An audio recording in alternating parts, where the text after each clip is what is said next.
Roundy has a blog called White Hat Crew. And basically, I like what he had to say here. You know, it all started with a conversation, though, that I had with Bruce Turkel. He's a speaker down here in South Florida, and I was trapped. I had him. He was trapped at an airport. We were waiting to get home from Nashville to Fort Lauderdale, so I had his attention, and we had a great conversation. But Bruce, again, plays a harmonica, and I likened it to a piano, where the difference of just a millimeter on a harmonica and just a micro inch on a piano is all the difference between me killing, sounding like cats dying on a piano or on a harmonica, or an accomplished musician like Bruce, where he picks up a harmonica or sits at the piano, somebody, and just plays like you can't miss. And the music that comes out is amazing. And anyone can sit down and play a song that anyone can understand if they understand how to play. But somebody like me, who's never really sat down and taken the time to learn, the difference of those little teeny micro movements is all the difference in the world between total amateur and not making any music but noise, and somebody like Bruce who makes amazing music. We just talked about that. Like the slightest improvements can make the world of difference. All right. So we were talking about somebody, landing a glove on Floyd Mayweather.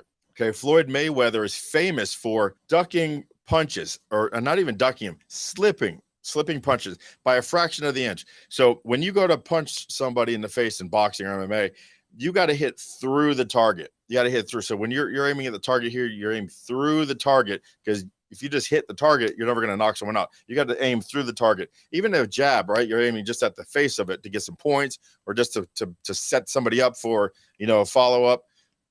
But Floyd is known for, even if it's just a jab or if it's a hook or a haymaker, to be missed, it causes his opponent to miss him by a fraction of an inch. He just goes whoop. The difference between being knocked out and you not landing a glove on him is this. He knows he doesn't have to do these big swooping movements. He just has to be where the end of the glove isn't. And he's got this innate relationship with the end of somebody's glove where he just got to go, I just don't want to be here, which is why he's never been beaten and why he's undefeated in his career and the champion and one of the richest people on the planet. That's how important a micro movement is. I came across this little blog and I liked it. I dug it. All right. I saw it. I read it. I liked it. So I wanted to feature it. So it's the art of ethical persuasion, right? White Hat Crew is what he calls it. But he talks about, the difference of just 1 degree, if we're talking about aeronautical, that if you're trying to get from San Francisco to Washington, you'd end up at the other side of Baltimore, just 1 degree off. If that captain has it, taking a rocket to the moon, you'd be 4,169 miles off. And if you're going to go to the sun, you'd miss it over by 1.6 million miles. So it's really incredible what 1 degree difference does. So what does this mean to your business? What little efforts aren't you doing that are affecting your business? And he has a little story here. Okay. A little story here. He says 2 people come to a mountain with a pot of gold on top of the mountain. It's 5,000 feet up. So the first guy is really lazy. He wants to get to the pot of gold, but he's not going to go upward. So he will walk at the base of the mountain, and he'll walk around the mountain, stay in the same exact space from it, and he'll just go around in circles.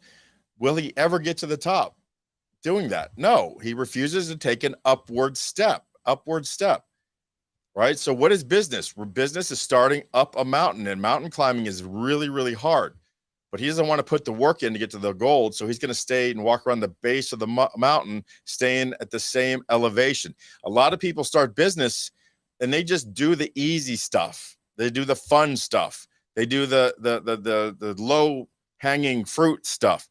But growing your business is about the hard stuff, right? And so this second guy, he's not even highlighting here the author, all right, Anton Roundy, isn't even saying you need to do the hard stuff. He's saying the second guy's also pretty lazy, and he refuses to hike up the steep trail, but at least he heads off in the direction, the same course as the first guy, but he takes the angle with each step that he goes up a half an inch per step, which is about a 1 degree slope here. So this guy is really lazy, and he's not going to do a lot of hard work, hardly break a strut, but at least he's going towards the top, just 1 degree each step. And so no matter how long the first guy walks, he'll remain at the bottom of the base. But the second guy, he's got a really long road because he's not doing, attacking. But because he is taking a micro improvement, in about 23 miles of hiking, he'll reach the pot of gold. All right. The degree is the difference. 1 degree is difference. He says, how many people live their lives walking around the base of the mountain? Blah, blah, blah. This guy, give him credit. Thank you, Anton Roundy. Everyone check out Anton Roundy. I liked it. I read it. I really related to what we were talking about here this week with the micro stuff going on. So thanks for you and your input, Anton. We appreciate you. Thanks for watching that video segment. If you enjoyed it and like to see more content just like that one, click over here.